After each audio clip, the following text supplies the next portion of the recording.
बुलेटिनच्या सुरुवातीलाच एक संतापजनक बातमी समोर येते पुण्यामध्ये नेमकं चाललंय काय असं समोर येतंय। कारण पुण्यात अश्लील कृत्य प्रकरणात कोणत्या बड्या बापाचा यामध्ये समावेश आहे असा सवाल विचारला जातोय। सकाळी 7:30 ला दुपारी 2:30 वाजता या संदर्भात व्हिडिओ पडताळतो असं पोलिसांनी म्हटलेलं आहे। तर व्हिडिओ पडताळण्यासाठी 8 तास मग रस्त्यांवरचे सीसीटीव्ही कशासाठी असेही मोठे प्रश्न या निमित्तानं उपस्थित केले जात आहेत।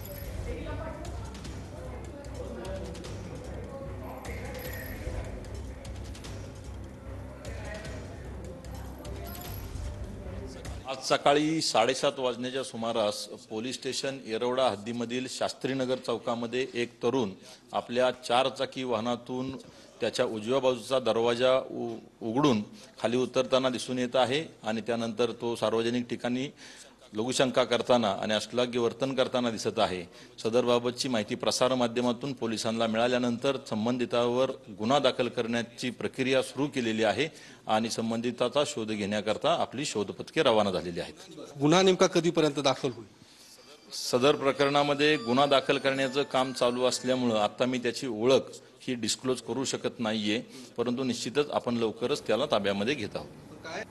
आणि या संदर्भात आपण अधिकची माहिती जाणून घेऊयात आमचे प्रतिनिधी योगेश बोरसे यांच्याकडून। योगेश, काय सांगाल? पुणे अश्लील कृत्य प्रकरणामध्ये कोणत्या बड्या बापाचा दबाव आहे असा सवाल विचारला जातो। एकूणच या प्रकरणानंतर आताच आपण पोलीस अधिकाऱ्यांची सुद्धा प्रतिक्रिया पाहिली।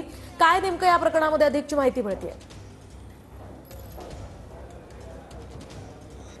ही संपूर्ण जी घटना घडली पुण्यातल्या येरवडा परिसरातल्या शास्त्रीनगरमध्ये ही घटना घडलेली आहे। सकाळी 7:30 वाजताची घटना आहे आणि पोलिसांना जे काही मदत करणारे व्यक्ती असतात त्यांनी हा व्हिडिओ काढलेला आहे आणि प्रसार माध्यमांकडे दिला होता।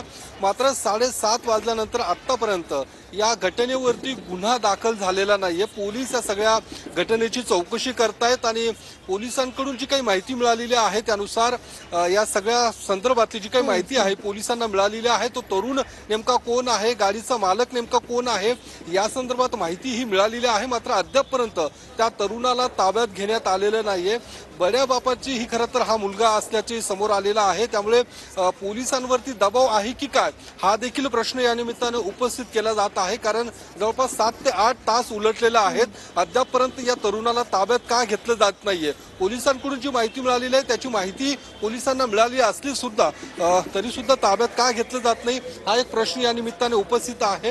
येरवडा पोलीस स्टेशनमध्ये आता या तरुणावरती गुन्हा दाखल करण्याचं काम सुरू आहे। साधारणतः अर्ध्या तासात या तरुणावरती गुन्हा दाखल होईल आणि या तरुणाच्या शोधासाठी 4 पथकं ही पोलिसांची रवाना करण्यात आलेली आहे अशी देखील माहिती पोलीस उपायुक्त हिम्मत जाधव यांनी दिलेली आहे। मात्र तरुणाचं जे नाव आहे किंवा त्याची इतर जी काही माहिती आहे, नेमका हा तरुण कुणाचा मुलगा आहे किंवा ती गाडी कुणाच्या नावावरती आहे ही माहिती देण्यास पोलीस अद्यापर्यंत तयार नाहीये, तर डिस्क्लोज ही करत नाहीये। कारण या संपूर्ण तपासावरती परिणाम होईल असं पोलिसांकडून सांगितलं जात आहे। मात्र अद्यापर्यंत पोलीस या सगळ्या एकूण घटनेसंदर्भात कारवाई करताना दिसत नाहीये। ज्या पद्धतीने आजच्या या महिला दिनी अशा पद्धतीने या तरुणाकडून अश्लील हावभाव किंवा अश्लील सार्वजनिक ठिकाणी लघुशंका केल्याचा प्रकार, धक्कादायक प्रकार समोर आलेला आहे आणि एका जागरूक नागरिकांनी त्याचा व्हिडिओ काढून प्रसार माध्यमांकडे दिलेला आहे।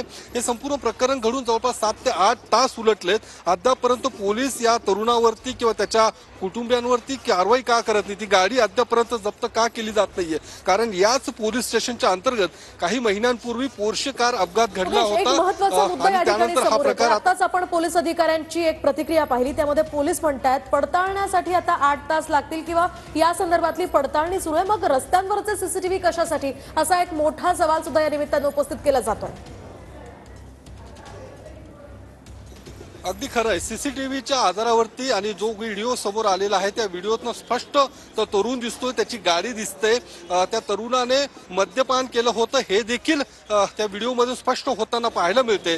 तरी देखील त्या तरुणावरती कारवाई होताना दिसत नाही किंवा त्या गाडीवरती कुठलीही कारवाई होताना दिसत नाहीये। कारण पोलीस नेमकं कुणाला पाठीशी घालतायत हा देखील प्रश्न या निमित्ताने उपस्थित होतो। कारण पोर्शे कार अपघात घडला त्यावेळी देखील अशाच पद्धतीने पोलिसांची दिरंगाई आपल्याला पाहायला मिळाली होती होती आणि आता पुन्हा एकदा अशा पद्धतीची ही दिरंगाई होताना दिसते. कारण ज्या पद्धतीने या तरुणाने जी BMW कार होती ती रस्त्याने भरधाव वेगाने पुढे जाताना आपल्याला त्या व्हिडिओमध्ये दिसते, त्यामुळे पुन्हा एकदा पोर्शे कार अपघाताची घटना त्याची पुनरावृत्ती झाली असती असा देखील एक सवाल नागरिकांकडून उपस्थित केला जात आहे. कारण ज्या पद्धतीने हा संपूर्ण सकाळची वेळ होती, पूर्ण रस्त्यावरती कुणीही या रस्त्यावरती आपल्याला जाता येताना दिसत नव्हतं. अशा वेळी ही घटना या ठिकाणी घडते. मग पोलीस या सगळ्या घटनेच्या पार्श्वभूमीवर कडक भूमिका का घेत नाहीयेत? कारण ही एकच घटना नाहीये, साधारणतः 3 ते 4 घटना या 2 दिवसांमध्ये घडताना आपल्याला पाहायला मिळाली. ती कोथरूडची असू दे, मोमीनपुराची असू दे किंवा ही आता शास्त्रीनगरची घटना, असे जवळपास 3 ते 4 घटना घडतायत. मात्र पोलीस याकडे जी काही कडक कारवाई करण्याची अपेक्षित आहे. काही वेळापूर्वी माजी आमदार रवींद्र धंगेकर यांनी देखील हाच प्रश्न उपस्थित केलेला आहे. पोलिसांची भग्याची भूमिका आहे, पोलिसांना नेमकं कुणाचा दबाव आहे हा एक प्रश्न उपस्थित होतोय. त्या सगळ्या घटनांवरती कारवाई का होत नाहीये? कारण आता या सगळ्या घटनांसंदर्भात स्वतः पोलीस उपायुक्त हे येरवडा पोलीस स्टेशनमध्ये दाखल झालेले आहेत आणि या संपूर्ण घटनेची माहिती घेऊन नक्कीच योगेश, एकूणच या प्रकरणामध्ये पोलीस नेमकं करताय काय असा सवाल विचारला जातोय. कारण आतापर्यंतच्या ज्या गुन्हेगारीच्या घटना घडल्यात त्या सगळ्या पार्श्वभूमीवर पोलिसांना जबाबदार धरलं जात आहे. अनेकांच्या प्रतिक्रिया त्या संदर्भात आपण पाहिल्या आणि आता घटना घडते 7:30 वाजता आणि एवढ्या तासांनंतर पोलीस आता व्हिडिओ पडताळतो असं म्हणतात. त्यामुळे आता एकूणच पोलिसांच्या या कार्यक्षमतेवर प्रश्नचिन्ह उपस्थित राहत आहे. धन्यवाद तुम्ही दिलेल्या या सविस्तर माहितीसाठी.